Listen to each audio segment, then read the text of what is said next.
בוקר טוב לכולם. קודם כל אנחנו מקליטים את ההרצאה, מוקלטת. אה, שאנשים ידעו, ואז בעצם יוכלו לקבל את זה בהמשך מוקלט, מי שרוצה. אז מי שלא מכיר אותי, שמי דוד בן ארויה, אני רואה חשבון, בודק שכר, יועץ מס, כל המקצועות עם התקלות, זה המקצועות שלי. היום אנחנו בעצם רוצים לתת לכם איזושהי נגיעה של דברים שקורים לאחרונה בשוק, כדי שזה יהיה אקטואלי ויעניין כמה שיותר אנשים. ובסוף נמרוד ייתן גם את כל הנושא של הקורס בקרות שכר, שאנחנו בעצם מריצים במשך שנה שלמה כל מיני כאלה בוטים של חצאי שעה, שעה, דברים מעניינים, אקטואליים, כדי שתהיו שעתיים מעודכנים. וחצי, כן. כן, כל הזמן, כדי שתהיו מעודכנים במשך כל השנה, ותמיד זה יהיה קשור לתקופה שבעצם אתם עושים משכורות. אני בתור איש פרקטי שמפיק מעל 3,000 תלושי שכר בכל חודש, בעזרת כמובן עובדים, לא אני אישית, אז אני מכיר את כל התקלות שיש לחשבי שכר, כך שאני יכול להעלות אותם למעלה, להעביר ובעצם למצוא מענה. אז מה שאני הבאתי לכם היום זה גם נושא שקורה קורה הרבה אחרי הקורונה, וזה הנושא של עסקים שנסגרים, עסקים שמחליפים בעלות ובעלים, מיזוגים, הרבה מיזוגים. אני מטפל עכשיו בשלושה ארבעה מיזוגים כאלה, שאנשים מנסים לחסוך בעלויות ומתמזגים, גם בגלל נושא של שוק העבודה שהשתנה אחרי הקורונה. ואז בעצם כאשר יש שינויים כאלה ועובדים ממשיכים לעבוד, יש בעצם כמה נושאים שצריך לטפל בהם. הנושא הראשון בכלל זה נושא של דיני עבודה.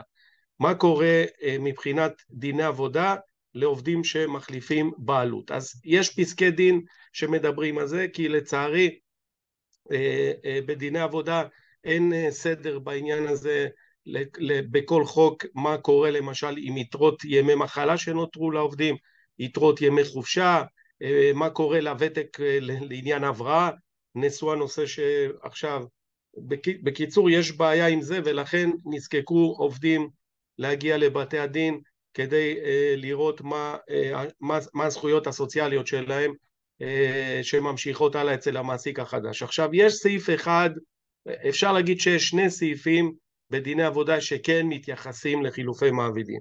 סעיף אחד הוא סעיף 30 לחוק הגנת השכר, שבעצם כתוב שם בפירוש שעיקרון של שמירת הזכויות בעת חילופי מעבידים, הנטל לקיום הזכויות לפיצויי פיטורין, דמי חופשה, עובר אל כתפי המעביד החדש לגבי תקופת העבודה אצל הישן והחדש כאחד. זאת אומרת, בא חוק הגנת השכר ומגן על הזכויות של העובדים מעניין הוותק, אבל שם כתוב לקיום הזכויות לפיצויי פיטורים ודמי חופשה בלבד. האם המשפט הזה הוא קו מנחה ליתר הזכויות? במרבית פסקי הדין התשובה היא כן. זכויותיו צריכות בעצם להמשיך אצל המעסיק החדש. למעשה בתי הדין הולכים בדעה שאם יש מעסיק שקיבל את עובדים מהמעסיק הקודם, והתחלפו מנהלים, התחלפה הנהלה, מוזגו, תכף נראה מצבים שבעצם הופכים סיטואציה של עובדים שעוברים מתיק ניקויים אחד לתיק ניקויים אחר. אז העיקרון הנשמר בבתי הדין הוא שזכויות העובדים צריכות להישמר, ואם לא נשמרות אז המעסיק החדש אמור לדעת שהוא לוקח איתו את אותן זכויות. זאת אומרת, המעסיק החדש אחראי לזכויות העובדים גם של המעסיק הישן, וזה כדי למנוע מהעובד ליפול בין הכיסאות, כלומר שהמעסיק הישן נשלח אותו לחדש והחדש לישן.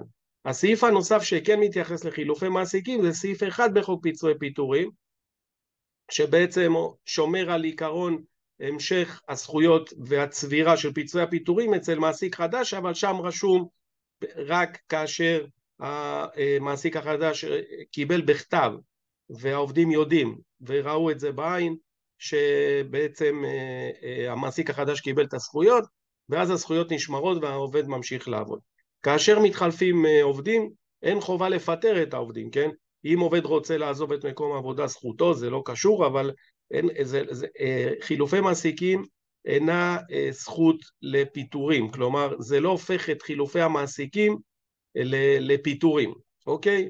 התפטרות של עובד היא התפטרות, אבל זה לא חובה לפטר את העובד, והעובד לא יכול להגיד, טוב, עכשיו התחלפתם, תעשו לי גמר חשבון של פיצויים, אני רוצה להפסיק לעבוד, כי כל עוד הוא ממשיך לעבוד, אז בעצם אין פה הפסקת יחסי עובד מעביד. נכון שמעסיק ישן צריך לגמור חשבון עם העובד, כלומר לשלם לו את דמי הבראה שנותרו, את החופשה, לפדות אותה וכדומה, אבל עדיין לא נותקו יחסי עובד מעביד, כך שהעובד ממשיך לעבוד, ועיקרון שמירת זכויות הפיצויים נשמר גם כאשר לא מתחלפים מעסיקים מכורח חוקי מס כמו רצף פיצויים, רצף קצבה, לא ניכנס לזה עכשיו, אז לכן בדיני עבודה זה לא קשור, בדיני עבודה אין פיטורים כאשר מתחלפים מעסיקים. עכשיו בא מס הכנסה בעצם ועשה סדר עם הנושא הזה של קופות הגמל, כי למעשה ברגע שמתחלפים מעסיקים, אז קופות הגמל חייבות לעבור שם, הן חייבות לעבור לשם החדש של המעסיק. עכשיו העברת עובדים ממעסיק למעסיק בעצם היא אירוע מס, קורה פה אירוע מס, כאשר מס הכנסה דורש את החלק שלו, אם יש אירוע מס, מס הכנסה צריך להגיד אני רוצה למסות את העברת הכספים האלה, ולכן יצא חוזר שבעצם פטר אותנו, אפשר להגיד, ממס, ובעצם יוצר מצב שזה לא אירוע מס, אם אתה נוהג על פי החוזר שפורסם לפני 12 שנים כבר על ידי רשויות המס. עם השנים קרו דברים נוספים, וקצת הפרקטיקה איתה משתנתה, אני אסביר את זה, איך עושים את זה פרקטית, זה לא מסובך, אבל אתם צריכים להכיר את החוזר, כי תנאי החוזר כן נשמרו מאז ועד היום. אז קודם כל הוויכוח הראשון הוא תמיד עם חברות הביטוח, כאשר אני מבקש להעביר עובדים ממעסיק למעסיק, משם לשם, הם ירצו אישור ממס הכנסה, ולכן אין צורך לפנות לחברת הביטוח לעשות את העברה הזאת, תצטיידו באישור דרך רואי החשבון, לפני שאתם עושים את המעבר, ואז האישור הזה בעצם יאלץ את חברת הביטוח להעביר את העובדים משם לשם בלי בעיה. עכשיו קודם כל בחוזר כתוב שהעברת 3 עובדים או יותר בין מעסיקים, 3 דורשת בעצם את האישור הזה, במילים אחרות אם יש העברה של למשל 2 עובדים ממעסיק למעסיק, אין צורך באישור וחברת הביטוח חייבת להעביר. לא מזמן נתקלתי בוויכוח כזה עם חברת הביטוח, היו לי 2 עובדים והם ביקשו אישור, אמרתי להם לא צריך, ואז אמרו כן צריך, זה חובה, ואז שלחתי להם את החוזר, מרקרתי להם בעיגול את המשפט הזה, ובעצם ירדו ממני. חברות הביטוח לא מכירות את הנושא הזה של עד 3 עובדים, שלא צריך, כאילו 2 עובדים לא צריך, מ3 כבר צריך, אז הם לא מכירים את זה, ולכן אם יש ויכוח כזה, תיקחו את החוזר, תשלחו להם, הם חייבים להעביר ללא אישור. עכשיו, אם עברתי 3 עובדים, אני חייב אישור. עכשיו, החוזר הזה מבחין בין 2 מצבים. מצב שהמעסיק החדש בעצם נשלט לפחות 90% על ידי המעסיק הישן. למשל, אם אני מעביר משותפות לחברה, מעצמאי שהפך להיות חברה, אז הבעלות היא 100%. כאן אין צורך בעצם בהרבה עבודה, זה יותר קל כאשר השליטה היא מעל 90%. עכשיו שימו לב, אני כבר אומר את הנקודה הקריטית. מה קורה כאשר השליטה היא מתחת ל-90% או מעל 90%? הנקודה הכי חשובה מבחינת החוזר היא שכאשר יש שליטה שמעל 90% אצל המעסיק החדש, אני לא צריך לעשות השלמות פיצויים. בעצם הכל עובר כאילו מדובר במעסיק אחד ולא קרה כלום. כאשר יש לי פחות מ-90%, כאן יש צורך לעשות התחשבנות עם קופת הפיצויים של העובד, כלומר לבדוק כאילו פיטרתי את כל העובדים האלה, לבדוק האם יש צורך בהשלמות, רק אחרי שתוכיחו למס הכנסה שהשלמתם את כל הפיצויים הנדרשים, אלא אם מדובר בסעיף 14 כמובן, ואז מצרפים את האישור הזה ונגמר הסיפור, אבל אם אין סעיף 14 צריך לעשות פה השלמות לפיצויים לקופה כאשר זה מתחת ל-90%, ואני אדגיש את זה שוב בהמשך.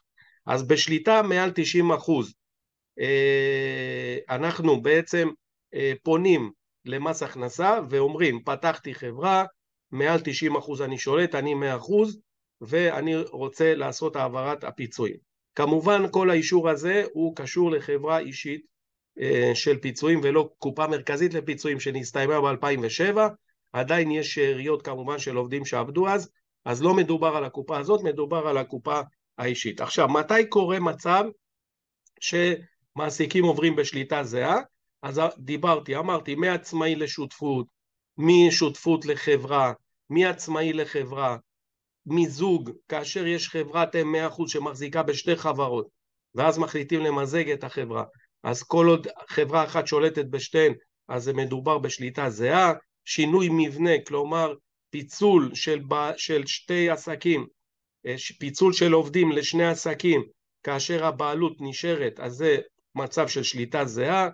בקיצור, כאשר בעצם משנים סטטוס של התאגדות, אבל עדיין יש שליטה של 90% אצל אותם אנשים, אותם עובדים שנשלטו קודם על ידי מעסיק קודם, אז מדובר בשליטה זהה, ואז בעצם אין בעיה, החיים צריכים להיות פשוטים. עכשיו, כאשר יש שליטה זהה, אתם צריכים לדעת שהמעסיק האחרון, כלומר זה שמפטר את העובד, או שנסתיימו יחסי עובד מעביד אצלו, הוא המעסיק שלוקח על עצמו את כל ההתחייבויות הקודמות. כלומר, הוא לא יכול לטעון שהמעסיק הישן צריך לשלם, נגמר הסיפור אוטומטית, המעסיק האחרון בעצם לוקח את כל ההתחייבות כלפי העובדים עם הוותק, וכאשר הוא ממלא טופס 161, אז כמובן הטופס 161 יכלול את הוותק של התקופה הקודמת אצל המעסיק הישן, בסדר? ובעצם נוצר פה מצב שנקרא רצף פיצויים במס הכנסה, אוטומטית, לא צריך לבקש את הרצף פיצויים, אוטומטית מבוצע רצף פיצויים.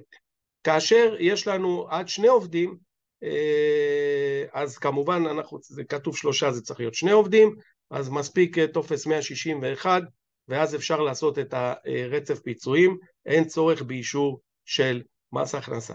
רק מ3 עובדים ומעלה אנחנו צריכים אישור של מס הכנסה. עכשיו, איך מגישים את האישור פרקטית? קודם כל צריך להגיש אותו עד 60 יום מיום העברה, לוקחים את רשימת העובדים שאני רוצה להעביר למעסיק החדש, רושמים את מספר תיק הניקויים של הישן והמספר תיק ניקויים של החדש עם השם של המעסיק החדש, מביאים אישור מחברות הביטוח כמה כסף יצטבר, לא תמיד הם מבקשים את זה דרך אגב, אפשר גם בלי האישור, אבל כמובן ליד כל עובד רושמים את חברת הביטוח שהפוליסה שייכת לאותו עובד, ואז מקבלים אישור ממס הכנסה לכל חברות הביטוח אחד שיש אישור להעביר את הקופות על השם החדש, בסדר? עכשיו התנאים לעניין הזה הם שהמעסיק לא משלם פיצויים פטורים ממס, בעצם הוא ממשיך רצף פיצויים לאותם עובדים שעברו מתיק לתיק, המעסיק לא דרש שום הוצאה בגין העברה, כלומר לא עשה השלמות של פיצויים ודרש את זה כהוצאה, המעסיק הקולט לא תובע כהוצאה בגין העובד, אלא רק בעת שהוא פורש, כלומר אם הוא צריך לעשות לו השלמת פיצויים, אז הוא ירשום את זה כהוצאה בעת הפרישה, המעסיק הקולט לא רושם כהכנסה כל סכום שהגיע מקופות הפיצויים של העובדים שהועברו אליו, ובעת הפרישה, זו נקודה פרקטית חשובה לחשבי שכר, בעת הפרישה מנפיקים להם טופס 161 שכולל את כל התקופה גם של המעסיק הישן, בסדר? אז זה הפרקטיקה לגבי שליטה זהה. כאשר אנחנו מדברים על שליטה לא זהה, אז בעצם עושים חתך. רואים בכל מעסיק כמי שיחי לפיצויי הפרישה, כלומר המעסיק המעביר, וזו הנקודה הקריטית, הוא חייב בתשלום מלוא חבות הפיצויים. כלומר כאשר אני מעביר בקשה למס הכנסה שאני רוצה אישור להעברת הפוליסה ממעסיק למעסיק, אני צריך לעשות עתודה יהודה, כלומר לעשות חשבון של ותק של כל עובד, מתי התחיל ומתי סיים, לצרף אישור צבירת קופת הפיצויים שלו, ולהוכיח למס הכנסה שכל כספי הפיצויים נכון למועד העברה, נמצאים בקופה האישית של העובד. רק אחרי שאני אוכיח את זה, ולכן פה נדרשת יותר עבודה, נדרש כמובן לעשות את חישוב ההשלמה, להשלים את כספי הפיצויים, להביא אישור צבירה מחברת הביטוח, ורק אז להוציא את המכתב, וגם פה זה 60 יום, להוציא את המכתב למס הכנסה, כאשר אתה יודע שכל הכספים נמצאים בקופה. עכשיו, אם יהיה חסר בסכום של השלמה כסף בקופת הפיצויים, מס הכנסה יראה את זה כרווח הון בידי הקולט, כלומר, הקולט של העובדים החדשים האלה, הקולט יצטרך לשלם מס רווח הון על הסכומים שהיו מגיעים לעובדים כאילו מדובר בהכנסה. זו סנקציה כבדה לקולט, ולכן חשוב שההפרשים האלה יושלמו לפני שאני מבקש את העברה. מעסיק הקולט לא רשאי לדרוש כהוצאת תשלומי השלמה לפיצויים. זאת אומרת, אם יקרה מצב שמחר, אחרי שפיטרתי את העובד, יתגלה כי אני צריך לעשות לו השלמת פיצויים, הוא לא יוכל לרשום את זה כהוצאה. אז זו סנקציה מאוד כבדה.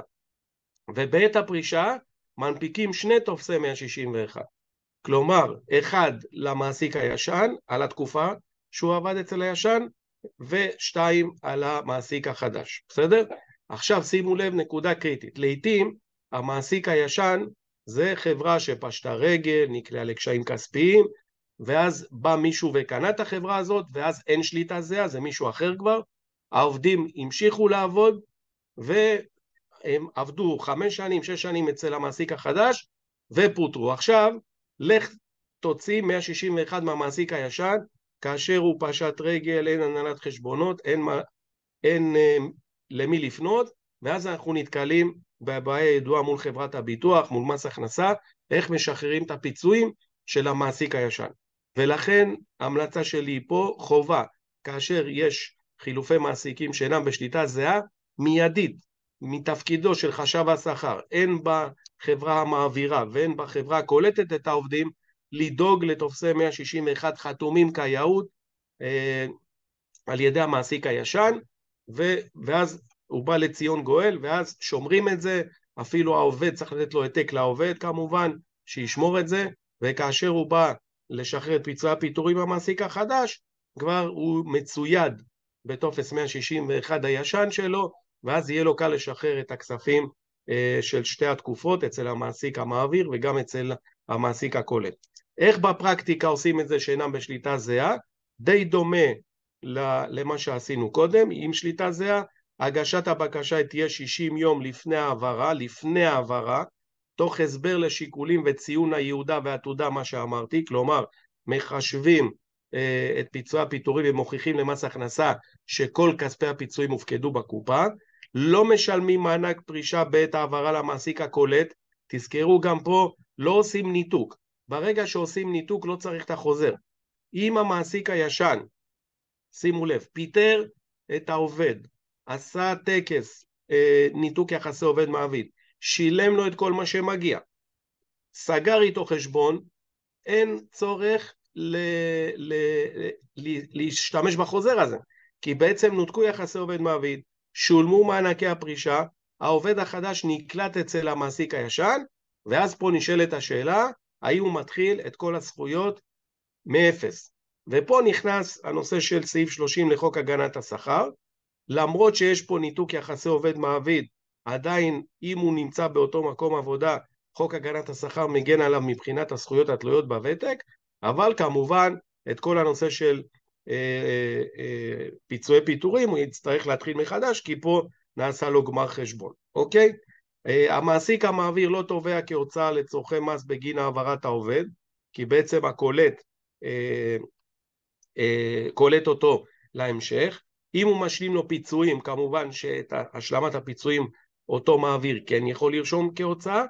המעסיק הקולט לא תובע איזושהי הוצאה בגין העברה, הקולט לא רושם הכנסה כלשהי בגין העובדים המועברים, ובעצם העובדים המועברים חייבים לבקש פה רצף מעסיקים, כלומר כמו מצב של עובד רגיל שעובר ממעסיק למעסיק, גם שם אם הוא רוצה לעשות רצף פיצויים הוא צריך להגיש בקשה, למלא 161א, ללכת למס הכנסה, להביא לי אישור שהוא רוצה רצף פיצויים, ואותו מקרה גם פה, זה בעצם מדובר בשני מעסיקים שעובד עבר אחד מהשני, למרות שהוא נשאר באותו מקום עבודה. בעצם מס הכנסה רואה מעסיקים שאינם בשליטה זהה, כאילו עובדים עזבו מקום אחד, עברו למקום אחר, בסדר? בדומה לזה מבחינת התנאים. עכשיו, מה הסנקציות כאשר אתם לא מדווחים על העברה הזאת? אז קודם כל ככה, לא ניתנה הודעה, יראו בעברת העובד כסיום אצל המעביר. כלומר, יש פה עונש לא קל, שבעצם מס הכנסה אומר, לא עשיתם כלום, לא הודעתם, מבחינתי הוא סיים אצל המעביר, המשמעות היא שהמעביר יצטרך להוציא 161 כאשר אני אפטר את העובד, כל ההתחשבנות היא אצל המעביר, הוא יצטרך להשלים פיצוי פיטורים, המשמעות היא שהעובד נופל פה בין הכיסאות כמובן, הוא יצטרך לתבוע את המעביר על כל השלמות הפיצויים, יש פה בעייתיות, ויש פה גם קצת סתירה בין החוזר לבין דיני עבודה, אבל שימו לב שמס הכנסה רואה את זה כהפסקת ניתוק יחסי עובד מעביד מבחינתו, זה אירוע מס, אירוע מס מיד אצל המעביר. אי דיווח 60 יום ממועד העברה ותשלום פיצויים לאחר מכן, כמוהו כתשלום לעובד מבלי שהמעביד ניקה את המס במקור. תזכרו, בלי שהמעביד ניקה את המס במקור זה סנקציות כבדות. א', יש סנקציה כספית על זה, ב', המס במקור זה המס המרבי 47%, גם מהפיצויים הפטורים, כלומר מס הכנסה יכול לחייב את המעביד במס הזה של 47%, עם ריבית והצמדה, בסדר? זאת אומרת צריך להיזהר פה עם האי קיום החוזר הזה, בסדר? זאת אומרת צריך לעשות סדר בעברה, צריך לדאוג לזה. עכשיו, בהעברת עובדים עם בעלות זהה, הסנקציה היא רק 50% מהסכום, כי בבעלות זהה אמרנו, מס הכנסה אומר, אוקיי, זה אותו מעסיק, המעסיק החדש לוקח על עצמו, לא אכפת לי שלא תעשו השלמות פיצויים, זה ממילא אותו בן אדם, זה אותו גוף, רק הוא עבר צורת התאגדות, אז הסנקציות הן פחות חמורות. אם המעסיק המעביר חדל פירעון, וזה קורה, או שפורק מרצון, הסנקציה תוטל על הקולט, שימו לב, בסדר? זאת אומרת, זה שקולט את העובדים של המעסיק הישן, יכול פה לקבל עונש מאוד מאוד גדול על זה שהוא לא סידר את הנושא של הפיצויים של המעסיק הישן. זאת אומרת, מטילים את למה? כי אם מס הכנסה ילך למעביר, המעביר חדל פירעון, אין לו מה להתעסק איתו, אז הם רוצים שהאחריות תהיה על הקולט. זאת אומרת שגם הקולט צריך לדאוג שהדברים יעשו על פי החוזר. ויש איזו מגבלה של הכנס על הסנקציה הזאת, בסדר? זאת אומרת, אלה מבחינת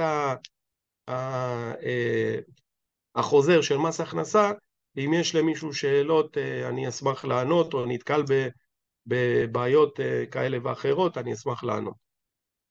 תודה רבה דוד, נראה לי נעשה את השאלות בסוף, ניתן לך את הבמה לאבי, אתה יכול לבטל רק את השיתוף?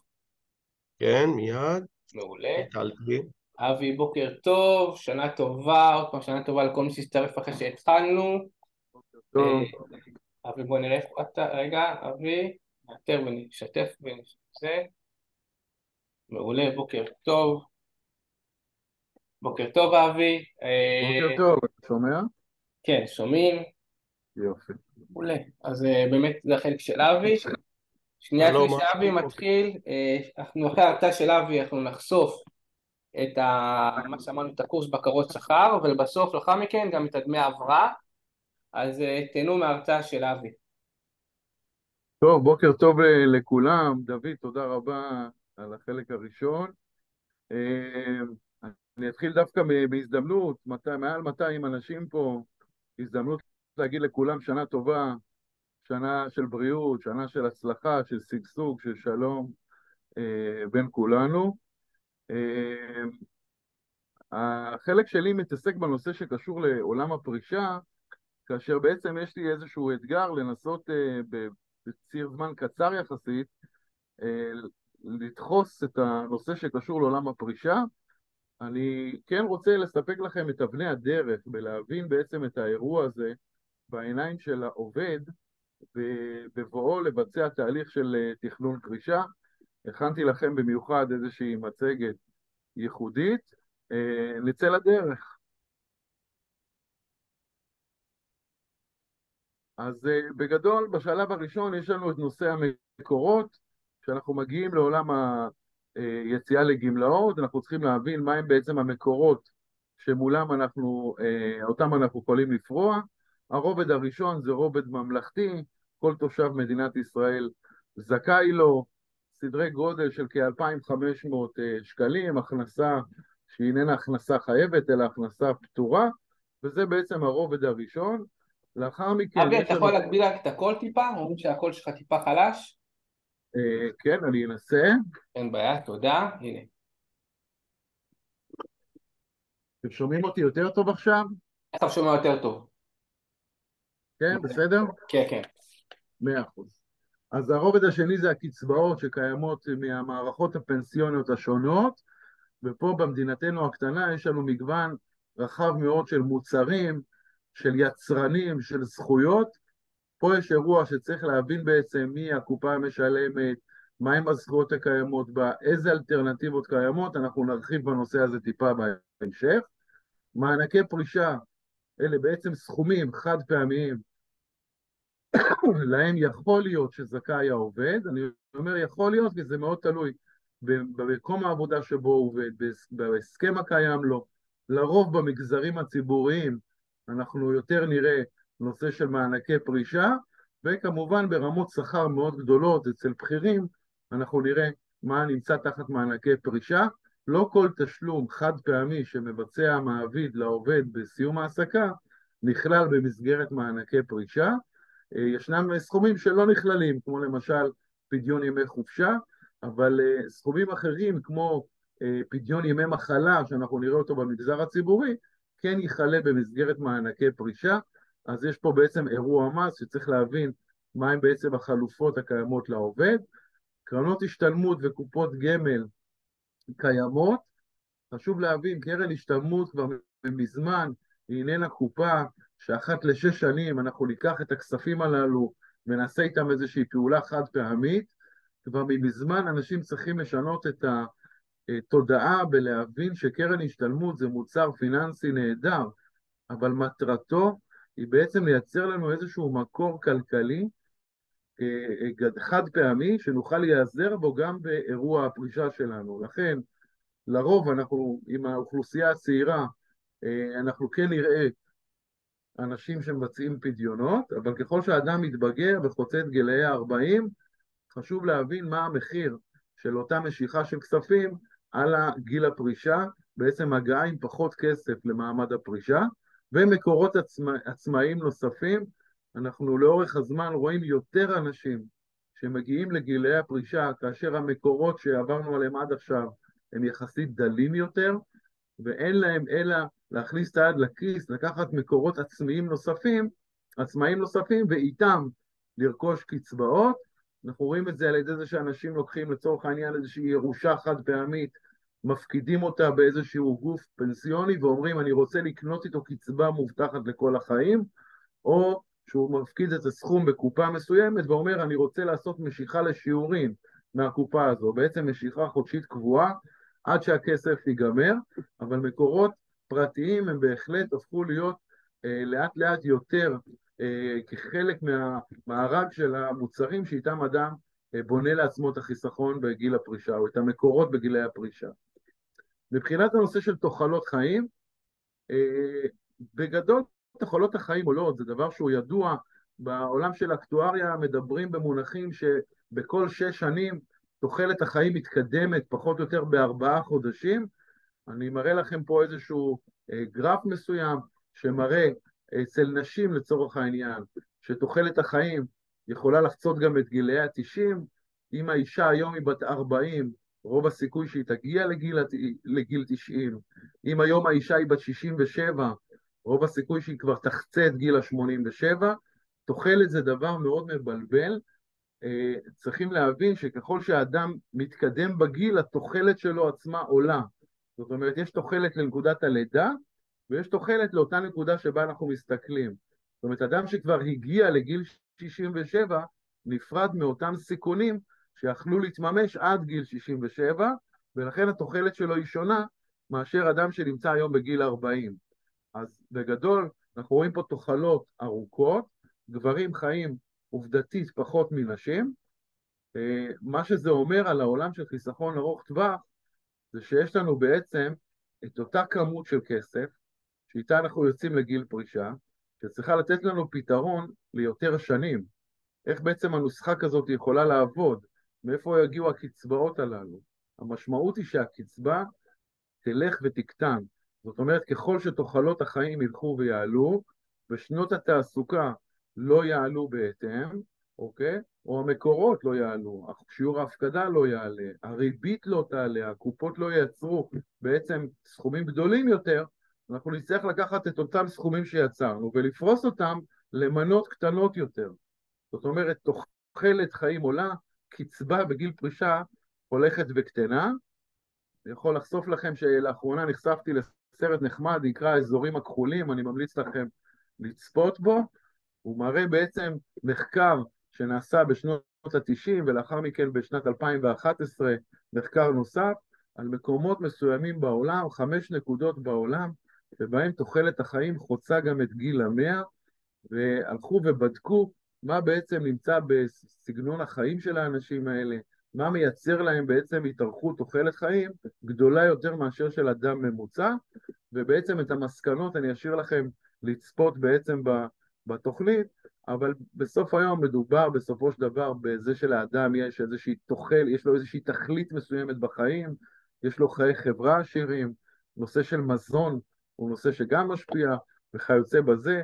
אנחנו בעצם רואים את אוכלוסיית העולם הולכת ומאריכה חיים, הנקודות הכחולות האלה ימשיכו ויתפרסו בעולם, ואנחנו נראה בעצם אנשים שחיים לתקופות חיים ארוכות מאוד, כאשר כמות שנות העבודה באופן יחסי לא תואמת לצורך העניין, אין לנו מספיק שנות עבודה בשביל לייצר את הכמות כסף שאנחנו צריכים בשביל לתמוך בחיים שלאחר היציאה לגמלאות. אז שוב אני ממליץ לכם, הסרט האזורים הכחולים הוא הספר, האזורים הכחולים. מסלול הפרישה. אנחנו צריכים להבין שתהליך הפרישה זה לא אירוע שקורה ברגע אחד, זה איזשהו מסע שעובר על לקוח, העובד, זה מתחיל בהודעת המעביד על סיום העבודה, ולאחר מכן עובר לתהליך של איתור ומיפוי המקורות הכספיים שלו, איפה נמצאים לכספים, באיזה סוגי קופות, באיזה חברות, באיזה תנאים וכיוצא בזה, לאחר מכן טיפול בכספי הפיצויים ובמענקי הפרישה, אירוע מס שצריך לדעת לטפל בו, לאחר השלב הזה קבלת החלטות על גובה הקצבה והסכומים ההוניים, אנחנו מיד נרחיב קצת לגבי הנקודה הזו, התנהלויות מול רשויות המס, אז אנחנו מדברים פה עם אנשים, כולכם אנשי מיסוי, ומכירים את הדיאלוג עם מס הכנסה, תיקחו בחשבון שהאדם מן המניין לא יודע לנהל שיח עם מס הכנסה, הוא בעצם רואה את מס הכנסה כגורם שלילי שבא לקחת לו כספים, את הדיאלוג הזה הוא צריך הנחיה, הוא צריך יד מכוונת, הוא צריך מלווה, שיעזור לו בהתמודדות הזאת מול רשות המיסים, ובסופו של תהליך הון נזיל בידי העמית, פטור מלא או חלקי על קצבאות, אנחנו ניגע בנושא של הפטורים שקיימים באירוע הפרישה, ופתרון קצבתי ארוך שנים בסכומים חד פעמיים כתמיכה כלכלית או לנקודת הפרישה או לגיל הרביעי אפילו, זאת אומרת לגיל המאוחר יותר. ההבנה של המסע הזה היא בעצם הבנה של באיזה נקודה נמצא העובד ומהם בעצם הצרכים שלו באותה נקודה וכיצד בעצם ניתן ללוות אותו באותו אירוע. חשוב להסביר שאירוע פרישה הוא אירוע מורכב, הוא מתעסק גם בהיבטים כלכליים, אבל הוא בהחלט מתעסק המון בהיבטים רגשיים. אנחנו מתעסקים היום בשיחה רק בעולמות הכלכליים, ושם אני יכול לספק את הערך, אבל צריך להבין שאירוע פרישה זה אירוע שיש בו גם אלמנט רגשי מאוד מאוד עוצמתי, שגם בו העובד צריך לדעת ולהתמודד. משיכת כספים לפני גיל פרישה.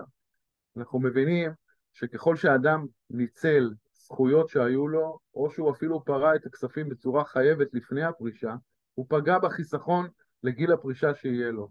יש לכם כאן המחשה של אדם שבגיל 30 עם שכר של 10,000 שקל, ביצע 2 משיכות לאורך השנים, אחת בגיל 40 ואחת בגיל 50, הוא משך רק את הפיצויים שהיו לו בקופה, הוא פגע בחיסכון לגיל הפרישה שלו בלמעלה מ-40%. זאת אומרת, ההבנה של אנשים שפיצויים הם חלק מהמרכיב הפנסיוני ומהווים כמעט 50% מהחיסכון לגיל הפרישה, היא נקודה מאוד מאוד מרכזית. אתם כבר היום יכולים להשפיע על הסביבה שבה אתם נמצאים, בלהסביר לאנשים עד כמה חשוב לא לגעת בכספי הפיצויים במעברי עבודה. זה שיש לנו את היכולת מול מס הכנסה לבקש פטור לפי סעיף 97א, לא אומר שנוצרת לי כדאיות לבצע את הפעולה הזאת ולמשוך את הכספים. אנחנו מקטינים בצורה משמעותית את הקצבה שתעמוד ברשותנו בגיל הפרישה. אז כמובן שכשאדם הגיע כבר לגיל הפרישה, אז אנחנו כבר צריכים להתמודד עם התוצאה הזו. אגב, על הנושא הזה שקשור לתכנון הפרישה, הוספתי לכם ברקודים בתוך המצגת, אתם יכולים לסרוק אותם.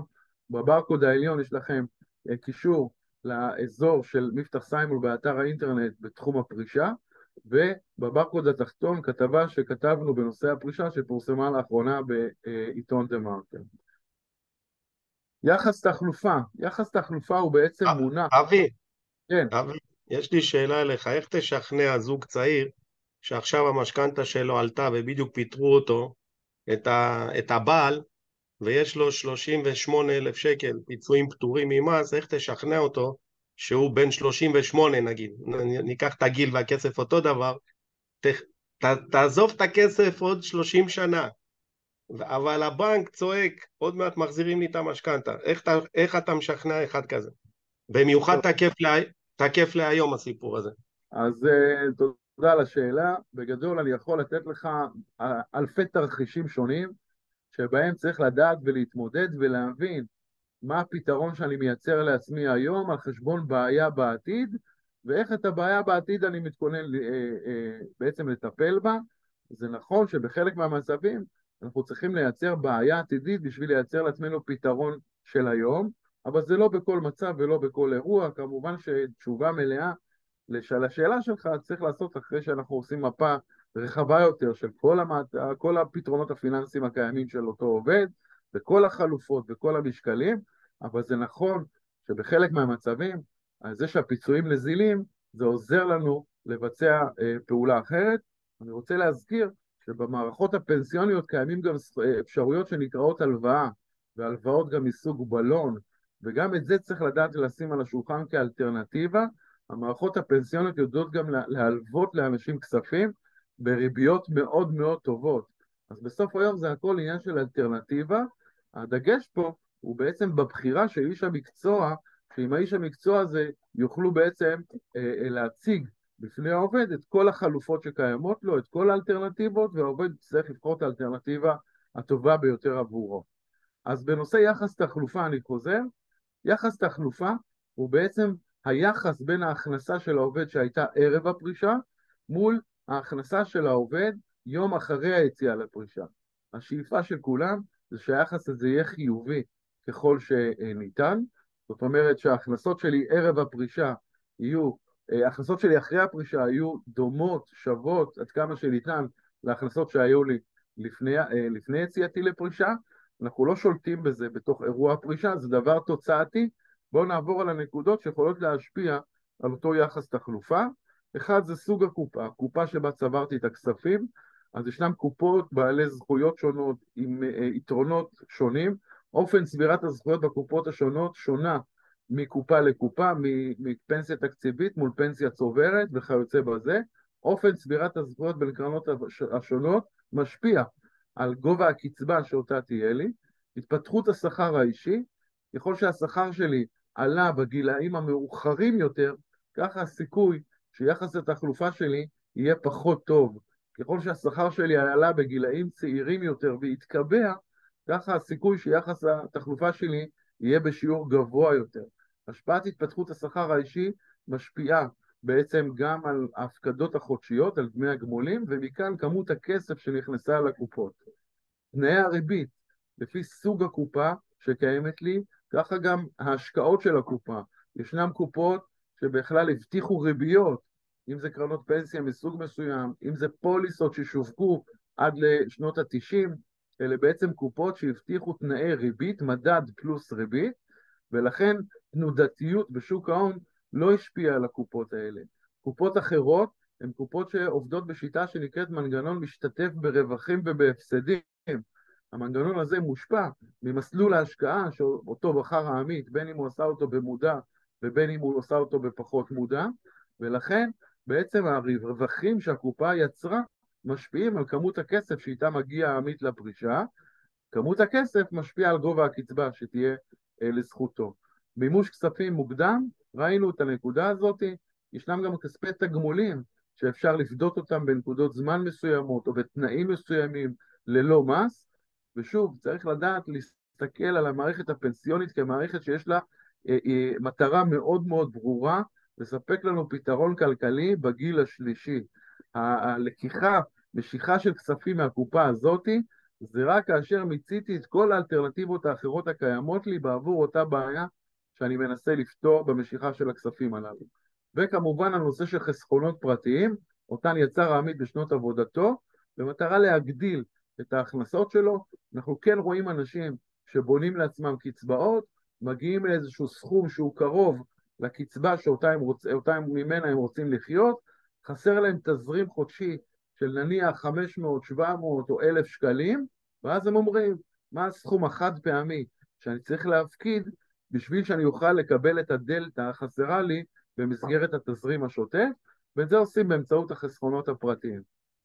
העדפות, אז כמובן שאם אני אשאל פה עכשיו את כל 200 ומשהו אנשים, איך היית מעדיף לפגוש את הכסף, האם בצורה של מזוודה מלאה בדולר, היום זה דווקא מטבע טוב, אבל בדולרים, או האם הייתי מעדיף לקבל מדי חודש צ'ק או העברה לחשבון, אז אנחנו נראה בעצם חלק מהאוכלוסייה שיגיד א' וחלק אחר שיגיד ב', ובעצם התשובה, אין פה תשובה שהיא נכונה או לא נכונה, אבל לרוב אנחנו נראה אנשים שירצו לשלב, או הדבר הנכון ביותר הוא בעצם לשלב את הדברים. מצד אחד לייצר הכנסה חודשית שתואמת לצרכים השוטפים של אותו תא משפחתי, ומצד שני סכומים חד פעמיים בעבור הנאות או דברים אחרים שאותם רוצה לבצע הפורש, בין אם זה בנקודת הזמן הנוכחית ובין אם זה בנקודת הזמן העתידית.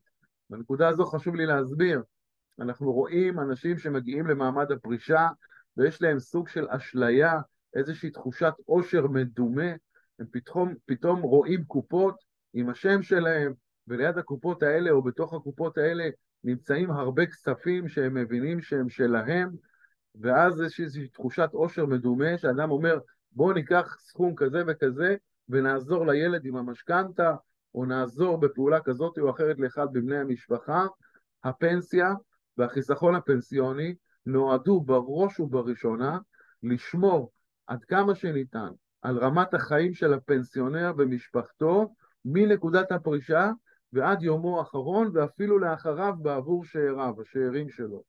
רק אחרי ורק אחרי שאנחנו יודעים שפתרנו את הצורך האמיתי של הקופות הללו, ואת זה לא יודעים בנקודת הזמן הראשונה ביציאה לפרישה, אנחנו צריכים להתרגל לתהליך הזה של יציאה לפרישה, רק אז אנחנו יכולים לעשות בחינה ולבחון האם יש לי מקורות עודפים, ואז גם כן מה אני מעדיף לעשות עם המקורות העודפים האלה. ישנו משפט שכולם מכירים אותו, שאומר, אבא אחד דואג ל10 ילדים, 10 ילדים לא תמיד דאגו לאבא אחד. באירוע של הפרישה אנחנו צריכים להסתכל קודם כל על הפורש, על המקורות שלו, עד כמה זה תואם לצרכים שלו המיידיים וארוכי הטווח. אני מזכיר לכם שהגיל הרביעי הוא בעצם גיל שלפעמים יש בו גם הוצאות כספיות נוספות, אם זה בצורה של דיור, אם זה בצורה של רפואה, אם זה בצורה של סיעוד, אז לא מהנמנע שאנחנו צריכים להשאיר לעצמנו מקורות נוספים שיעמדו לטובתנו גם לתקופה של הגיל הרביעי, ורק אחרי שנתנו מענה לכל הנקודות האלה, אנחנו יכולים לבחון אם יש לנו בעצם עודף בקופות הקיימות. הטבות מס, אנשים לא יודעים שיש לנו בעצם ואוצ'ר, איזשהו גיפט קארד, שמחכה לנו במס הכנסה, הוא עומד על הטבה של כ1,000,000 שקלים, במסגרת תיקון 190, שנכנס בשנת 2012, הסדירו את כל היבטי הנושא של הטבות המס שקיימים לאדם שהגיע לגיל פרישה. האירוע הזה הוא אבל בצורה שהאדם צריך לבוא לבקש. זאת אומרת, זה איננה פעולה אוטומטית. הגעת לגיל פרישה, נשלח לך בדואר את השובר שהכנתי לכם ומופיע לכם פה במצגת. זה לא עובד בשיטה כזו. אתה צריך לדעת לבקש את ההטבה הזאת, אתה צריך לבקש אותה בצורה חכמה ונכונה בהתאם לזכויות ולקופות שלך, ורק אם אתה עושה את הפעולה האקטיבית, אז תוכל לקבל את הטבת המס. חלק גדול מהאנשים יוצא לגמלאות, מקבל קצבאות, ולא מיישם את הטבות המס הקיימות לו במעבר לפרישה במסגרת הטבות המס הקיימות של פטור על קצבאות או פטור על סכומים חד פעמיים, היוונים וכיוצא בזה. ההבנה של עולם המס באירוע הפרישה ומיצוי ההטבות האלה לטובת העובד יכולה לספק לו בסופו של דבר הקלת מס על הכנסה מצטברת של 1,000,000 שקלים ויותר. יש פה הטבת מס אדירה, צריך לדעת איך ליישם אותה בצורה הטובה ביותר. אז לגבי הנושא של אירוע המס, ראינו עד עכשיו את נושא העדפות, ראינו את נושא הטבות המס, בואו ניכנס טיפה פנימה, נבין באיזה עולמות מס אנחנו מתעסקים. יש לנו את נושא מענקי הפרישה, מענקי פרישה יכולים להיות סכומים חד פעמיים שמתקבלים ממעביד, מזהים אותם בטופסי 161 כקוד אחד, וישנם כספים שנקראים כמענקי פרישה, שאותם אדם יכול לקבל מהקופות עצמם, אם זה מקרנות הפנסיה הוותיקות, אז זה במסגרת מה שנקרא מענק שנים עודפות, שזה בעצם זכויות עודפות שצבר העובד מעל חברות של 35 שנות חברות.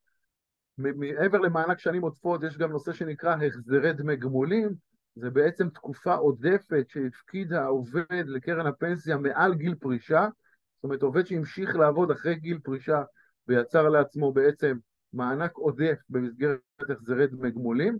יש לנו סכומים חד פעמיים שאנחנו יכולים למצות מהקופות, במסגרת פיצויים יש לנו פיצויים שמחולקים לקוד 4 ולקוד 6, קוד 4 הוא בעצם פיצויים הוניים שעובד צריך להתחשבן עליהם באירוע הפרישה, וקוד 6 הם פיצויים למטרת קצבה, שיכול העובד אם הוא בוחר גם למצות עליהם במסגרת המשיכה של הפטור על הפיצויים את הסכום החד פעמי.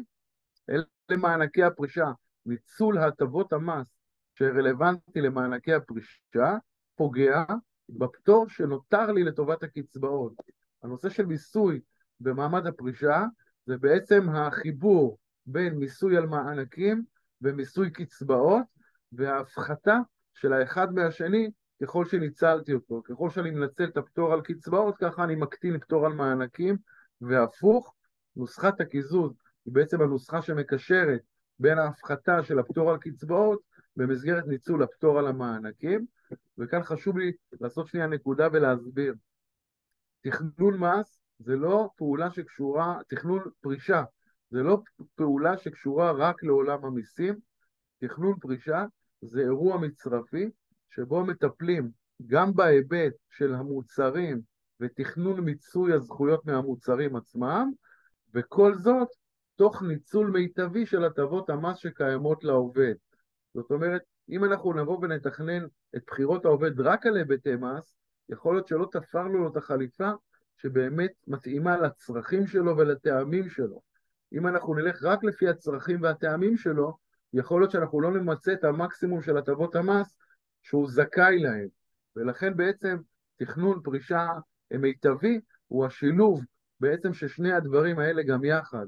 גם מצד אחד מיצוי הזכויות בצורה הטובה ביותר, וכל זאת תוך מיצוי הטבות המס שקיימות לעובד במסגרת פטור על קצבאות ופטור על מענקים.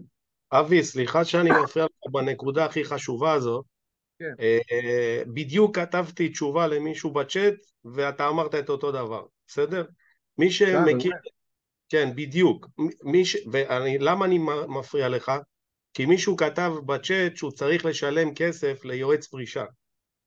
אנשים לא מבינים שהחיסכון העתידי של בערך, נגיד תוחלת חיים של 20 שנה, אם הגעת לגיל הפרישה, נניח, אוקיי? החיסכון העתידי של 20 השנה הבאות, כי אתם צריכים להבין שמה שאבי אומר עכשיו זו הנקודה הכי קריטית. נקודת הזמן הזאת של חישוב מסלול מחדש, היא בעצם נגעת נסעת. גם ברשויות המס, גם בחברות הביטוח, אתה לא תוכל לתקן אחר כך. ולכן הנקודה הזאת שצריך להתייעץ עם אנשי מקצוע ולראות את מכלול הדברים, כי תמיד שואלים אותי מה כדאי לפורש, אז אני אומר אין נוסחה פה, כל אדם זה אינדיבידואלי, זה תלוי מה הוא הולך לעשות, מה מצבו הבריאותי, יש הרבה מאוד נושאים שצריך לחשוב עליהם כאשר פורשים, וכל החלופות האלה צריך לשפוך בפני איש המקצוע. איש המקצוע צריך לתת לאדם שיושב ממולו את כל האופציות הקיימות, ונכון, אתם כל הזמן בצ'אט שואלים את השאלות האלה, צריך לתת בסופו של יום לאדם להחליט באיזה מסלול הוא בוחר. איש המקצוע לא צריך לכוון, הוא צריך לתת את האלטרנטיבות. אבל אם אתם לא תלכו לאיש מקצוע, אז תהיה אלטרנטיבה אחת. אין סיכוי, מישהו עשה את זה ואמרתי לו זאת, אין סיכוי שתלכו למס הכנסה ותקבלו מפקיד שיושב שם ונותן לכם את האישור על קיבוע זכויות ואת כל האופציות. האיש שיושב שם תפקידו וזה מה שהוא יודע, לתת לכם את האישור כן או לא, נקודה, לא יותר מזה. ולכן אין ברירה, ברגע שפורשים חובה ללכת לאיש מקצוע, וזה שווה הרבה מאוד כסף. גם אם... תודה דוד, אני רוצה רגע רק לסיים את המצגת שלי, יש לי פה סטופר בשעון, אני רוצה להשלים את השקופיות. סליחה, אנחנו בתקופת סליחות, סליחה. נעשה איזושהי סגירה. אז יש לנו, ראינו מקודם את נושא המענקים, יש לנו גם את נושא הקצבאות, צריך להבין מי הקופה משלמת הקצבה, אם זה במסגרת הפנסיות הוותיקות, או פנסיה תקציבית, אם זה קרנות פנסיה חדשות, או אם זה קופות קצבה בחברות הביטוח. לכל אחד מהמכשירים הללו ישנם אפשרויות, חלופות, שצריך להבין העובד, ולדעת לבחור אותם בהתאם. אני מדלג פה, ונותן לכם בעצם פה שתי דוגמאות קטנות, רק כדי שתבינו את המחיר של האלטרנטיבה. מה שאתם רואים פה זה המחשה של אדם שצבר 1,000,000 שקלים, הוא הגיע איתם לגיל פרישה, הוא יכול לסמן פה את כל אחת מהקוביות הללו, ולהגיד, אני אקח קצבה של 4,819, או קצבה גבוהה מאוד של 5,578, אבל צריך להבין מה יקרה, לא רק בהתארכות תוחלת החיים שלו, מה יקרה אם חס ושלום חייו יתקצרו, מה יקרה לשאיריו סביב הבחירה שאותה הוא בחר, ואני אוכיח לכם את זה בדוגמה קצרה מאוד. יש לנו כאן גמלאי שצבר 1,500,000 שקלים בקרן הפנסיה, והוא בחר מסלול שמוגדר 60% לבת זוג, מסלול שדומה, אגב, במהות שלו לקרנות הפנסיה הוותיקות, אוקיי? בלכתו, בכל נקודת זמן, בת זוגו תקבל 60% מהפנסיה שאותה הוא קיבל. הפנסיה שהוא מקבל היא 7,961, וזה מה שהוא יקבל בחודש הראשון, וזה מה שהוא יקבל בחודש השני, ואם הלך מן העולם, בת הזוג תקבל מפה והלאה 60%, ואת זה היא תמשיך לקבל למשך כל ימי חייה. אבל מה יקרה כאשר חס ושלום היא תלך לעולמה? קרן הפנסיה תבצע הפסקת תשלומים. אז בתרחיש דרמטי, כמו מה שמופיע כאן בציר, שיש לנו פה ב5 חודשים מצב שבו שני בני הזוג הלכו, כמות הכספים שימצאו את כתובתם חזרה לבית היא 25,000 שקלים, מתוך צבירה שצבר העמית של 1,500,000 שקלים. כיצד יכל העמית לבצע בחירה אחרת, שמייצרת מצב לא של אובדן של הסכומים הללו? אנחנו יכולים לראות שבחלופה אחרת, אם פה ראינו 7,961, הנה חלופה לאותו בן אדם, שבה הקצבה שלו היא 7,772. יש ירידה קטנה בקצבה, מ-7,961 ל-7,772, גם כאן יש מסלול 60% לבת זוג, אבל הוסיפו עוד הבטחה שנקרא תקופת הבטחה של 180 קצבאות, 15 שנה. באותו תרחיש, בת הזוג תמשיך לקבל 100% מהקצבה שלו, לא 60%, כל עוד ולא עברו 15 השנה המובטחים.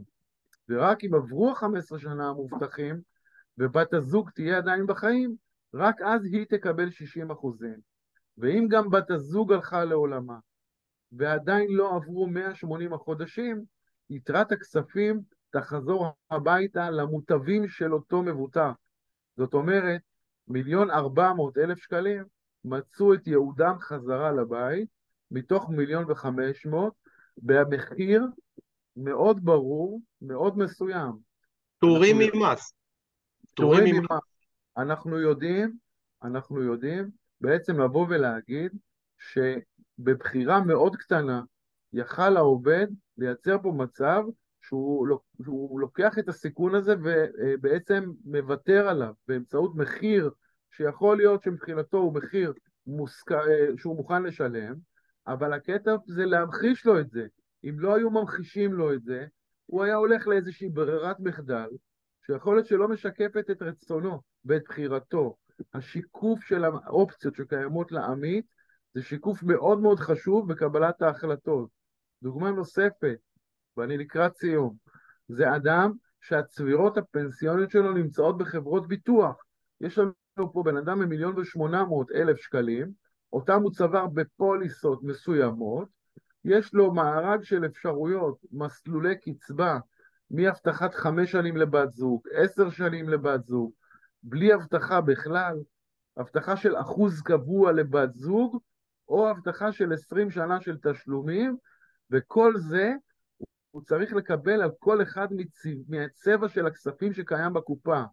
למשל, יש לנו כאן מגדלור לתגמולים לקצבה מ-2008.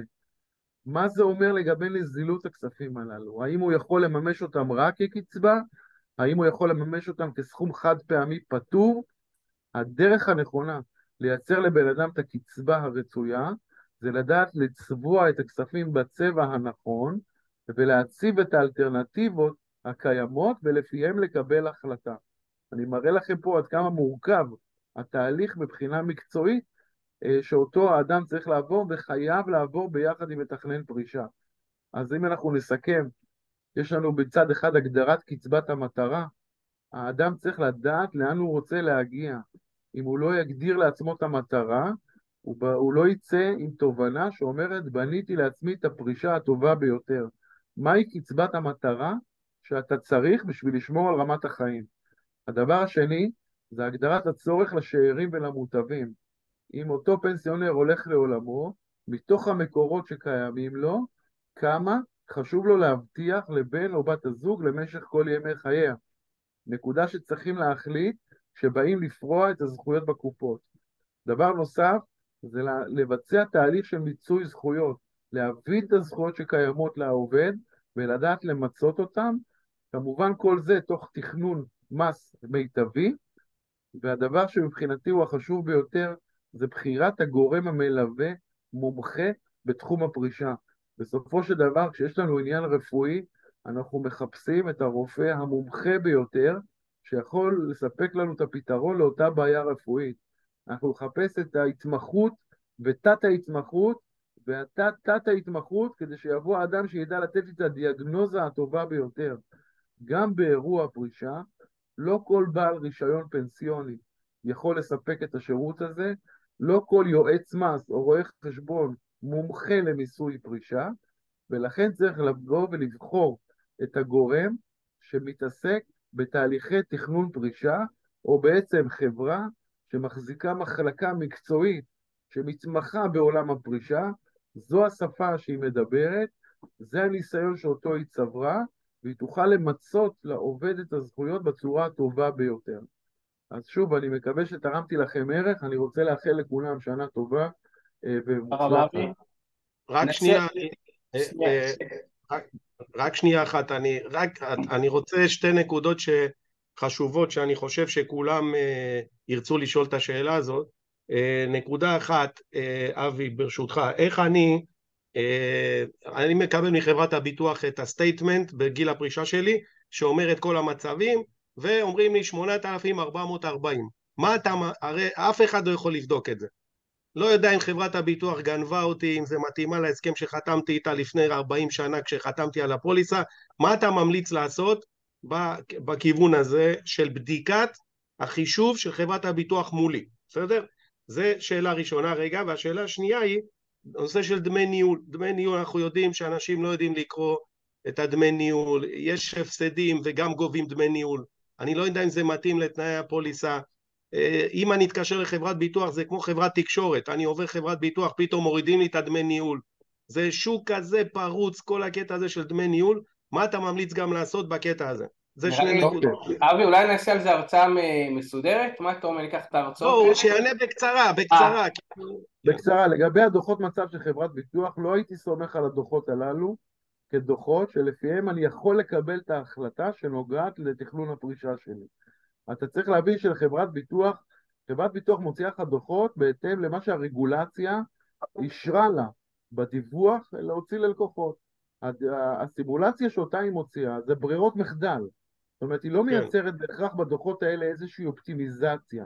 היא לא עושה איזשהו תהליך תכנוני, היא אומרת לך, 1,000,000 שקל שווים 5,000 שקל. או אם תרצה להבטיח לאישה יותר, אז יהיה שווה 4,800. אז אתה ממליץ ללכת לאיש מקצוע, לבדוק גם את זה.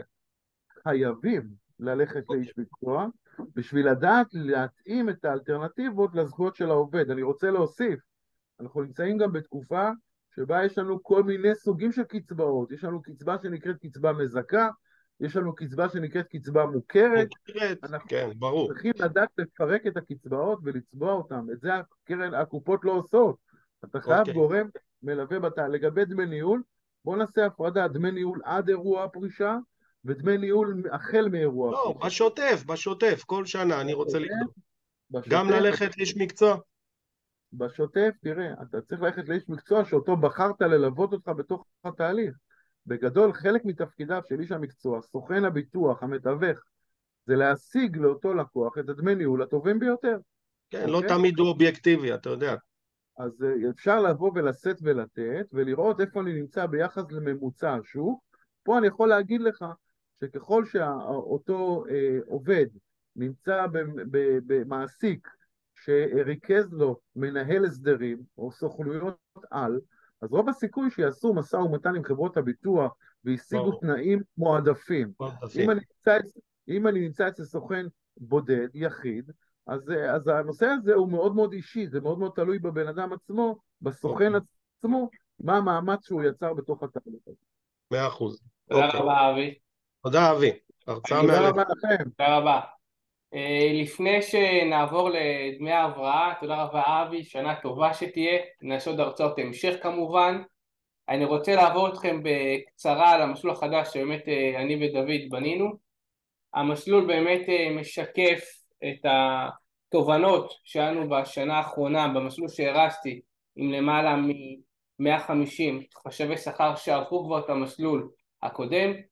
עשינו שיפורים, המסלול הזה הוא עם תוספות, יותר פרקטי, יותר מדויק מהקודם. הוספנו את החלק של דוד להרצאות, הרצאות גם יבואו לדוד והכניס יותר פרקטיקה בביטוח לאומי ומס הכנסה. אני רוצה לעבור איתכם למעלה על המסלול, ואחריו כמובן נדבר על דמי ההבראה. יש פה כאלה, תודה רבה מיכאל, שכבר עברו את המסלול כבר שנה וחצי, כבר שנתיים, שגם להם ניתן מסלול מיוחד קצר יותר עם התוספות. אז עוד פעם, המסלול באמת, מי שמהמסלול הזה ייהנה משכר גבוה יותר, כי אין לו יותר אפשרות קידום. אנחנו רואים שהיום, דרך אגב, אני התחלתי להשתמש בשבועיים האחרונים ב-ChatGPT לתאר את הנתונים שאני עובד איתם. זאת אומרת, מי שישאר מאחורנית, עבודה שפעם לקחה לי את הנתונים 5-6 שעות, היום ב-ChatGPT הוא עשה לי זה ב10 דקות. זאת אומרת, חשבי שכר שישארו מאחורנית ולא יתקדמו ולא יבינו בתודעה עמוקה את התהליכים, איך לשפר את התהליכים, ככל הנראה ה-AI יחליף אותם, כי בסוף את העבודה השחורה יעשו רובוטים, את העבודה חכמה תמיד יעשו בני אדם. והמטרה שלנו באמת להפוך אתכם, לתת לכם את הכלים על מנת שאתם תשלטו בתהליכים, תפעילו את הרובוטים שיעבדו בשבילכם, שבאמת הם החליפו הרבה מאוד כוח אדם הרובוטים. אז ייתן לכם הערכה מקצועית, יתרון במציאת תפקידים, פיתוח כישורים ויכולות מקצועיות כדי להגביר את הביטחון העצמי, השתייכות לקהילה אקסקלוסיבית, שבאמת מי שכבר מכיר פה בקהילה יודע שיש עזרה הדדית, וגם אנחנו נמצאים בקבוצה ועוזרים אחד לשני, ואני עוזר בקבוצה, ומי שצריך עזרה, מלווה גם באופן אישי חלק מהחשבות שכר. באמת יש לכם פה דוגמאות מהוואטסאפים שאנחנו מקבלים בקבוצה ובאישי. אז באמת מה אנחנו נעבור? באמת החלק הזה מחולק ל3 חלקים, חלק בקרות שכר מתקדמות, אנחנו נעבור כמו בקורסים של בקרות שכר על בקרות שכר, סעיף 14, טעויות נפוצות בגמר חשבון, בדיני עבודה, מס הכנסה וביטוח לאומי, דוד יעביר לנו את זה בחלק של ביטוח לאומי ומס הכנסה, כתיבת נהלים מאוד חשוב, אנחנו רואים את זה ככל שאני עובד בחברות ורואה יותר, אני רואה את ההבדל בין חברה שיש לה נוהל לחברה שאין לה נוהל, טעויות נפוצות, בקרות על הפרשות לפנסיה, היום זרוע עבודה נותנת בראש, מה שנקרא, לכל מי שלא מפריש פנסיה בצורה נכונה, עיצומים, התראות מנהלתיות, אנחנו נלמד איך לעשות את הבקרה ולהימנע מאותה שגיאה של הפרשות לפנסיות, איפה הנקודות תורפה בכל אחד מהעסקים. בחלק של נוכחות, זה החלק הכי חשוב, זה אחד החלקים החשובים, פה נמצא הכסף, אם שואלים אותי איפה נזרק כסף על הרצפה בחברות, מה נוכחות?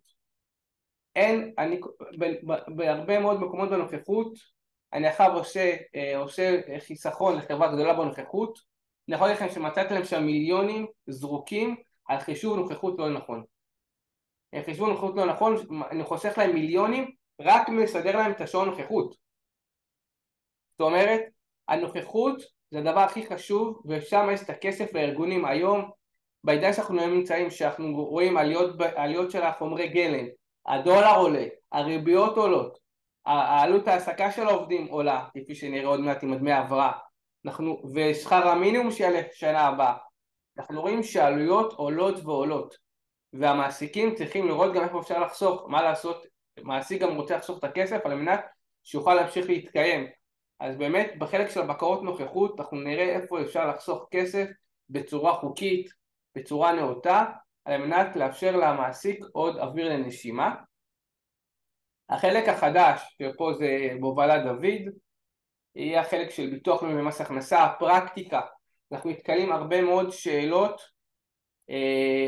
שאלות בנושא של ביטוח לאומי ומס הכנסה, על פרקטיקה, אנחנו עושים את זה ביום יום, תפסים, בקרות שכר בתחום מס הכנסה, רואים שיש הרבה טעויות בביקורת ניכויים, לאיך לדווח נכון 161, החדש, דגשים למילוי נכון של טפסים של ביטוח לאומי, שהרבה מאוד שואלים אותנו שאלות, קובצי 100, כיצד ניתן לחסוך בצורה נכונה, גם פה בביטוח לאומי ומס הכנסה יש אפשר, ואנחנו רואים שמעסיקים לפעמים יש רכיבים שפטורים מביטוח לאומי ומס הכנסה לפי הפסיקה, ומכניסים אותם כחייבים במס, אנחנו נראה איך אפשר למנוע את זה.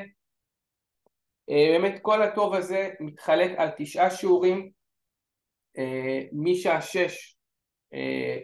6 עד 8:30 בערב, פעם בחודש, בימי רביעי. זה מתחיל ב-25/10, באמת זה הולך להיות, כל השיעורים יהיו מוקלטים, יהיו הקלטה, מי שפספס יכול את ההקלטה, באמת זה הולך להיות אחד המסלולים היותר חזקים, שבאמת מפעם לפעם אנחנו משפרים את המסלולים, באמת המסלול הזה אני חושב שהוא הגענו לטופ, ואני בטוח שעוד שנה הבאה גם נעבור את זה, אנחנו עוד פעם שואפים תמיד להשתפר. באמת העלות של המסלול הכולל זה 1,800 ש"ח, זה העלות של 9 מפגשים. זה עוד פעם, זה תעודה שלנו, צריכים לרשום פה בצאת, זה תעודה של המכללה, חשוב להגיד, זה לא מוכר באף מקום, זה תעודה של המכללה, זה קורס פרקטי, אנחנו באים פה להעביר את הפרקטיקה, לתת כלים באקסלים, כלים מתקדמים ב-AI, עוד פעם, אני אראה לכם איך אנחנו נעזרים ב-ChatGPT, ב-AI, לתאב את הנתונים, אנחנו נעשה את כל הבקרות, גם היום אני עושה אותם עדיין באקסל, אני רק מטייב את הנתונים בעזרת ChatGPT, חוסך לנו את הזמן לתאב את הנתונים, במידה והם יוצאים בצורה שגויה, נעבור גם על איך אפשר לתאב את הנתונים, ודוגמאות לתיאוב נתונים שקיבלתי. אנחנו לא נעברים קורסים מוכרים, זה קורס מוכר על ידינו, על ידי דוד ואני, זה קורס עוד פעם של המכללה, קורס פרקטי, תעודה מקבלים של מכללת DBA בע"מ. טיפה חיות ברזל, אנחנו נותנים לכם להירשם, ואם אתם לא מרוצים, אחרי השיעור הראשון הכסף מוחזר, על מנת עוד פעם אנחנו מאמינים בזה. אני יכול להגיד לכם שמתוך המאות שנרשמו לי בעבר, אף אחד לא ביקש את הכסף חזרה. לכן אני מרגיש עם זה, אף אחד עד היום לא ביקש את הכסף חזרה, בגלל שהשיעור שלא היה צריך. אנחנו נשלח את הכל למייל, אין בעיה, נשלח לכם את הכל למייל, גם מההקלטה נשלח את כל הטפסים למייל. אז מה שאמרנו, שכר גבוה יותר, ההמלצות, יש פה גם בוגרים שלנו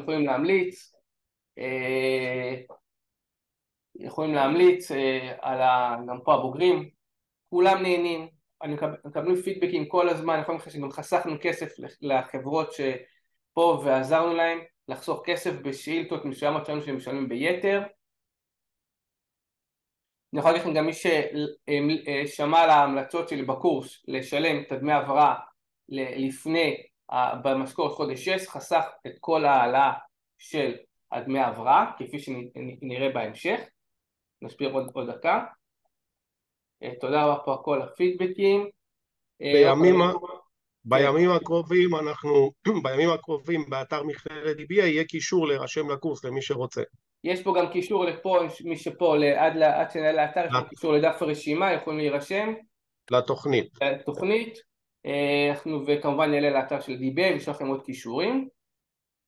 כמו שאתם אומרים, כולם ההמלצות הן עוד המלצות, פשוט זה, אני רוצה באמת להגיע לעניין ולדמי העברה, לא רוצה להחזיק אתכם יותר מדי, נשלח לכולם את זה במייל.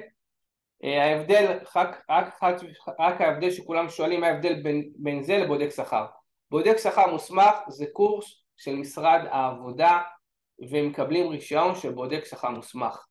מכל מי ששאלתי, כל מי שעוד פעם מדבר איתכם על מי ששכירים, לא על העצמאים, אני גם בודק שכר מוסמך. השכירים שלא מתעסקים בתחום של שמירה, ניקיון והבטחה והסעדה, הבודק שכר מוסמך פחות תרם להם לעבודה השוטפת, השאיר להם את הידע, אין ספק, כל קורס מעשיר את הידע, פחות תרם לעבודה השוטפת, 80% מהם טענו שזה לא תרם להם, לעומת כל מי שעבר את קורס בקרות שכר, את המסלול של בקרות שכר, אמר שזה תרם לו לעבודה השוטפת. למה? כי אנחנו נותנים פה כלים פרקטיים לעבודה השוטפת לחברות, לא רק לתחום מסוים, אנחנו נותנים פרקטיקה לחברות באופן השוטף, ואנחנו רואים שזה עוזר.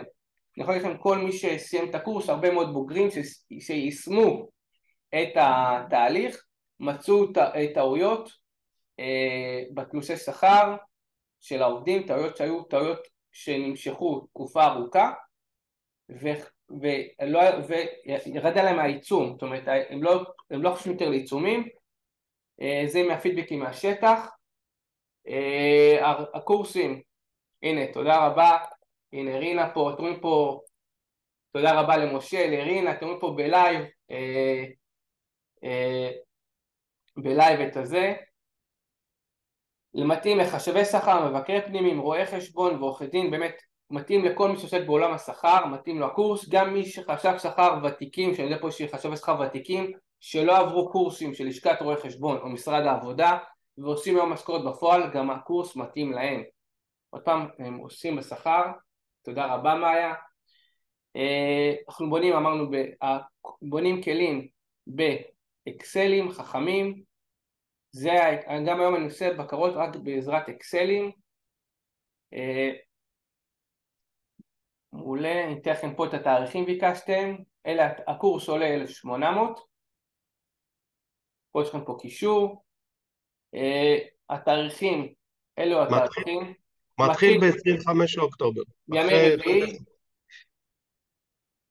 אחרי חג הסוכות. אחרי חג הסוכות, ימי רביעי, פעם בחודש, נותנים באמת את הדגשים הרלוונטיים לכל תקופה.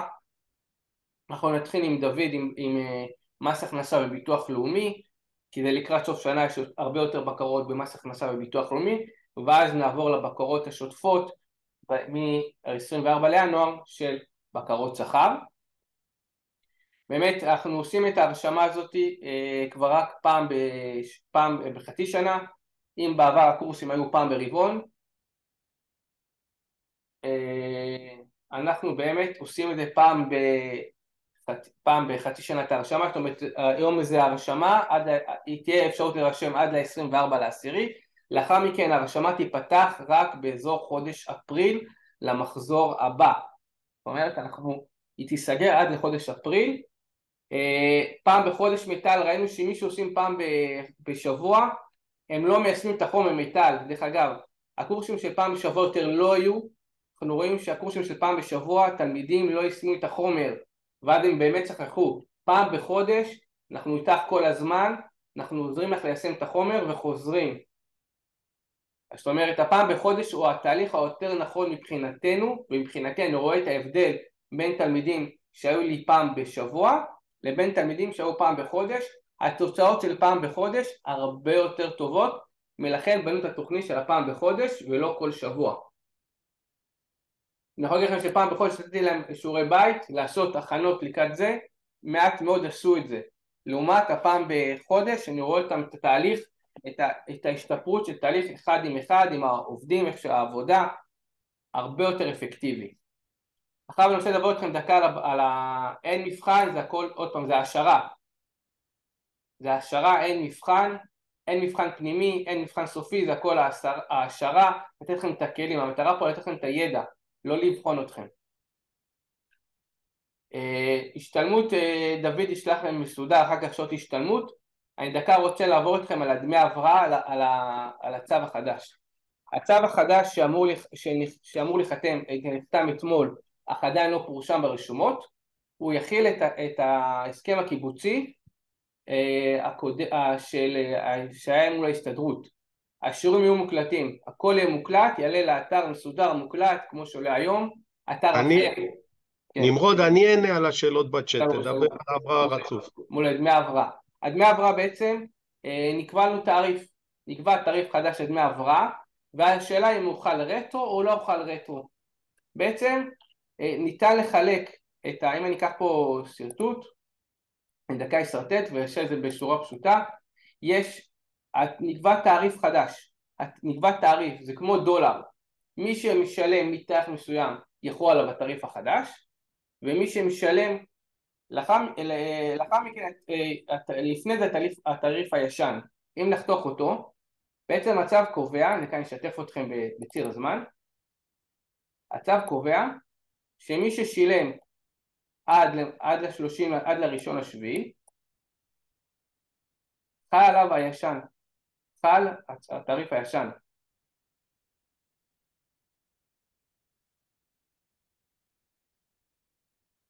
טוב, מי ששילם ופה תעריף חדש. זאת אומרת, מי ששילם משכורת חודש 6, כיוון, דרך אגב, משכורת חודש 6 אמורה להיות משולמת ב-30/6, אוקיי?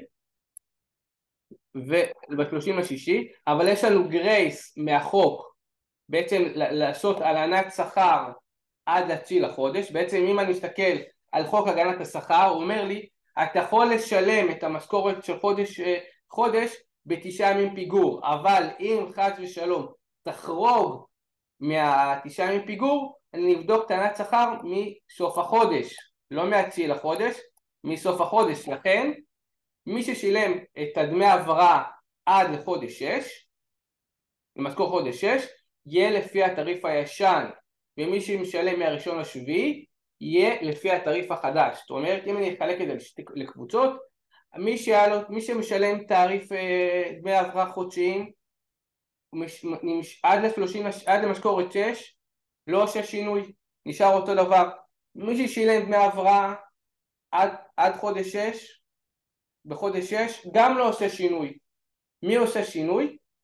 רק מי ששילם משכורת דמי העברה מחודש 7 ואילך. זאת אומרת, מי ששילם בחודש 7 משכורות דמי העברה, שייך לעשות את הדלתא. איך אני עושה את הדלתא? פשוט ההפרש של התעריף החדש 40 שקלים. 40 שקלים, ההפרש הוא 40 שקלים. מכפיל את הימים ששילמתי כפול 40. זה הכי פשוט. וזה אני מוסיף כמובן וזה אני מוסיף בתלוש של חודש 9, זאת אומרת בחודש אוקטובר, אני עושה את ההפרשים. השאלה הנשאלת, ופה דוד אתה אולי תיתן את המענה, על נושא של פריסה לביטוח לאומי, הרי דמי העברה, כן. זה תשלום דמי העברה ותשלום פריסה, וזה הרי לא יגיע הרי לתקרה של הפריסה. האם גם בזה אנחנו צריך לפרוס? כן, אז רגע, לא, אז שנייה. קודם כל אני מחדד משהו שנמרוד, כי אני רואה בצ'אט ששואלים. שנמרוד התכוון מי ששילם בראשון לשביעי, זה אומר גם מי ששילם בגין משכורת יוני. כי משכורת יוני משולמת בראשון לשישי.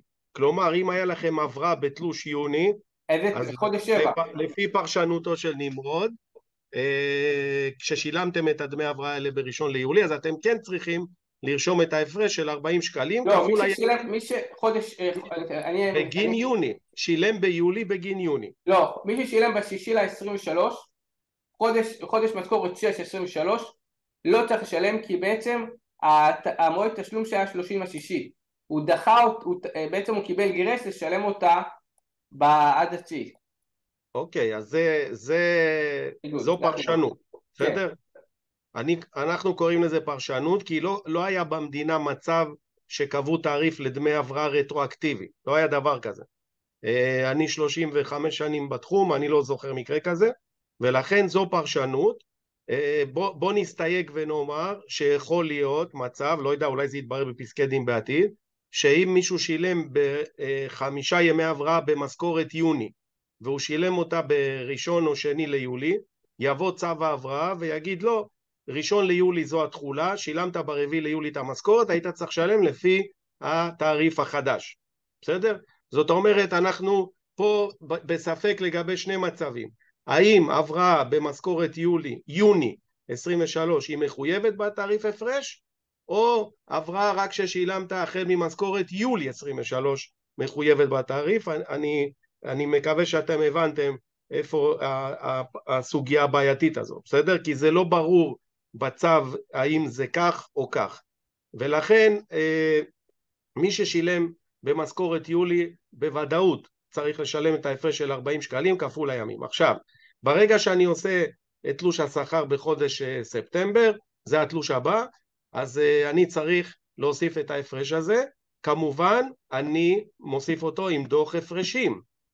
עם דוח הפרשים, אני בוחר הבראה 10 ימים, נניח ששילמתי 10 ימים בחודש יולי, אני בוחר 10 ימים כפול 40 שקלים, ומייחס אותו לחודש יולי. שילמתי בדוח הפרשים, כן? ואז יצא לכם כמובן טופס 102 קוד 3 או 6, שאותו תצטרכו לדווח בנפרד. אותו דבר אם שילמתי במשכורת אוגוסט, נגיד 4 ימי הבראה למישהו, אז אני אצטרך לקחת את הימים ששילמתי, כפול 40 שקלים ולייחס אותו לחודש אוגוסט.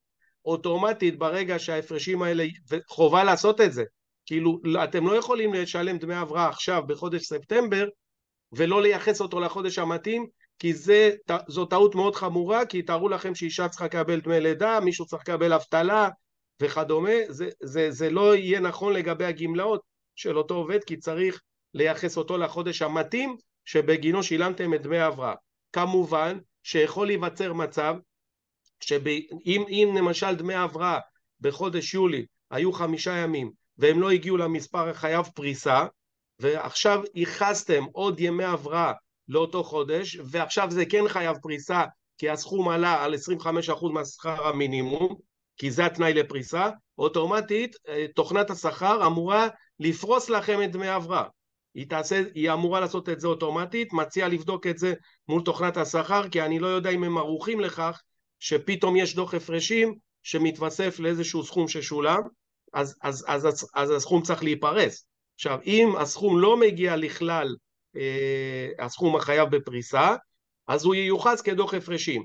אם אני כבר שילמתי דמי הבראה בחודש מסוים ועברתי את הסכום שחייב בפריסה, 1,000 ומשהו, ברוב המקרים זה כן עובר, כי דמי הבראה היו 378, כפול 5 או 6 ימים זה כבר עובר. במקרה כזה, כמובן שההפרשים האלה גם ייפרסו, כי אוטומטית הרכיב עצמו הבראה הוא רכיב פרוס, ואם אני מייחס אותו לחודש שבו היה לי כבר רכיב פרוס, אז אוטומטית הוא ייפרס. זה מה שתוכנת השכר חייבת לעשות, ולכן אתם חייבים לייחס אותו. זאת אומרת, חשב שכר שירשום דמי הבראה בתלוש ולא ייחס אותו לחודש המתאים, עושה טעות חמורה מאוד לעניין הגמלאות, וטעות חמורה מול הביטוח הלאומי, וטעות חמורה גם מול העובד, ולכן חובה להוסיף את הרכיב הזה.